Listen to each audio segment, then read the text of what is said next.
wabarakatuh. Salam sejahtera bagi kita semua. Halo, apa kabar? Sahabat mahasiswa dan calon mahasiswa baru, semoga selalu berada dalam keadaan sehat dan baik-baik saja. Amin. Welcome back to my channel, Helma Sikumbang.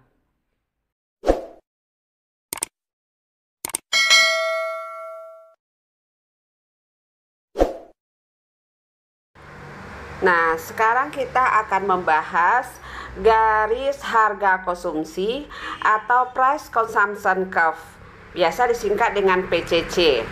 Setelah itu dilanjutkan dengan membahas bagaimana kita menurunkan kurva demand dari PCC. Sekarang kita buat dulu kurva PCC-nya.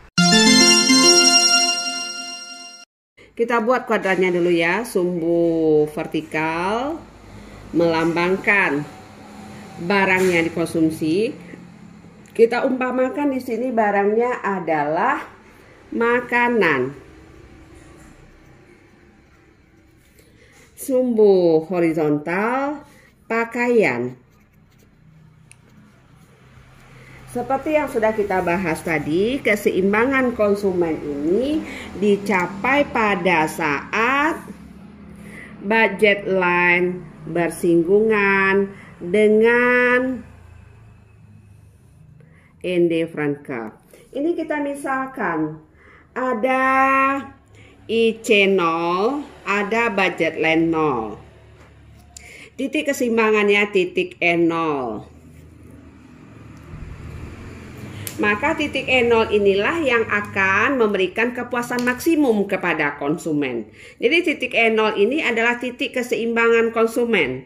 Nah, berapa konsumsi pakaian yang akan memberikan kepuasan maksimum? Kita buat.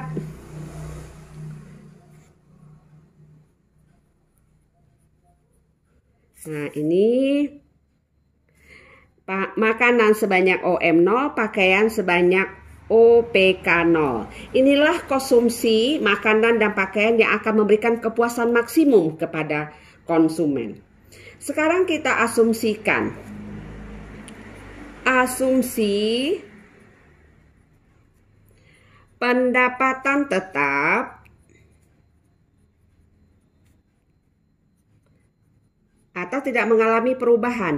Yang terjadi adalah perubahan harga. Sumbu vertikal, tetapi yang berubah hanya harga pakaian saja. Sumbu horizontal, harga jumlah barang yang diminta. Harga makanan tetap.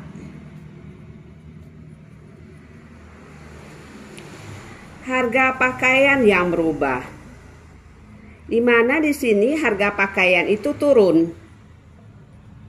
Nah, kalau harga makanan tetap, harga pakaian turun, akibatnya budget lainnya akan menjadi BL1. Tentu lebih banyak pakaian yang bisa kita beli. Ini sudah kita bahas sebelumnya. Nah, karena makanan tidak berubah yang bisa kita beli pada saat pakaian sama dengan 0, sementara pakaian kita beli menjadi OL1 pada saat makanan sama dengan 0, berarti di sini kepuasan konsumen itu menjadi lebih tinggi karena lebih banyak pakaian yang bisa dibeli dibandingkan pada saat harga pakaian belum turun. Nah, kalau lebih banyak barang yang bisa dikonsumsi, berarti kepuasannya juga semakin tinggi. Nah, semakin tinggi kepuasannya, berarti semakin jauh dari titik origin. Berarti terbentuk indifferent curve yang baru. Dan supaya kepuasannya maksimum, indifferent curve tersebut harus bersinggungan dengan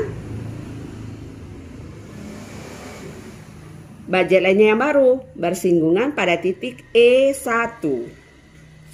Nah, titik E1 inilah yang akan memberikan kepuasan maksimum kepada konsumen.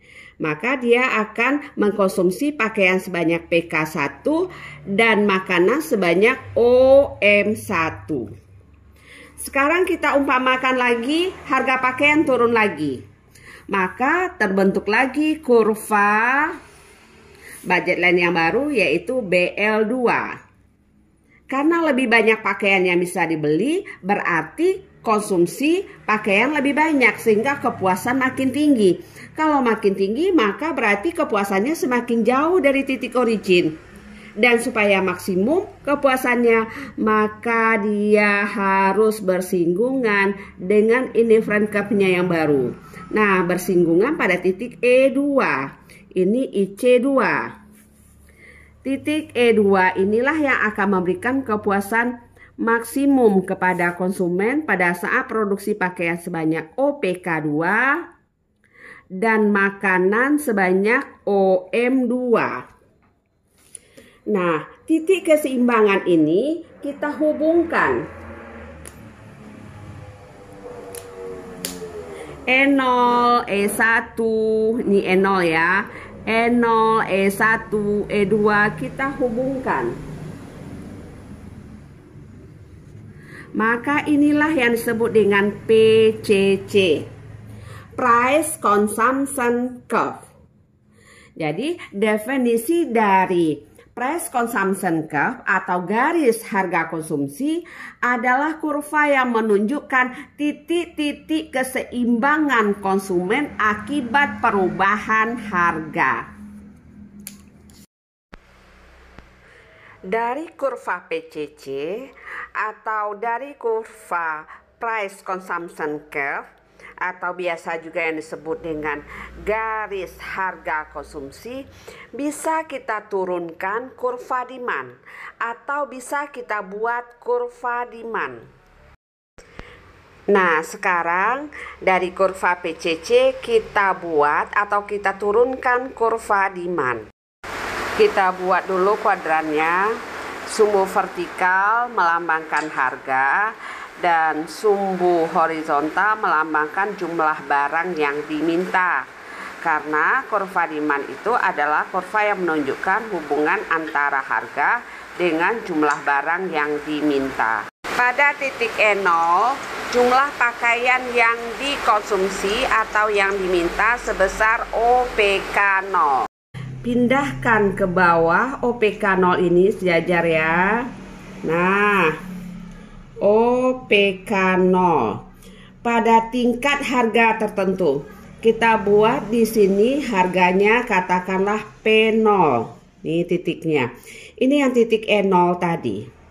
Kemudian kita asumsikan di sini kan harga pakaian turun.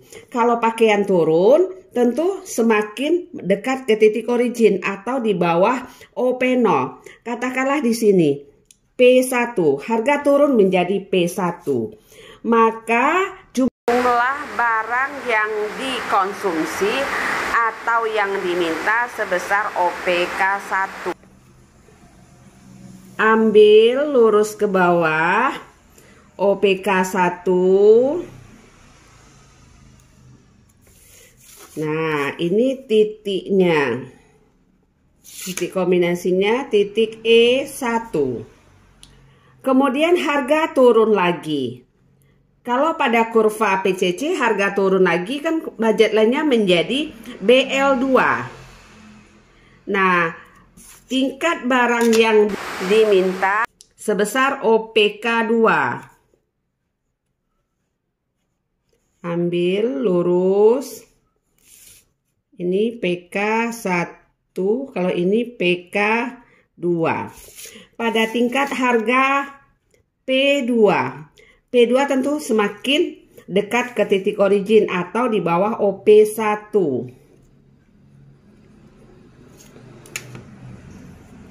Titik E2. E0 kita hubungkan. E0, E1, E2 kita hubungkan. Nah, terbentuklah suatu kurva yang disebut dengan kurva demand. Jadi kurva demand adalah kurva yang menunjukkan hubungan antara tingkat harga dan jumlah barang yang diminta atau yang dikonsumsi. Jadi dari kurva PCC bisa kita turunkan kurva demand-nya. Jadi kurva demand itu kira-kira bentuknya sama dengan ini. 0, E1, E2. Jadi bentuknya sama nih, E0, E1, E2. Oke ya, paham Anda ya? Dari kurva PCC bisa kita turunkan kurva demand. Atau dari kurva PCC bisa kita buat kurva demand.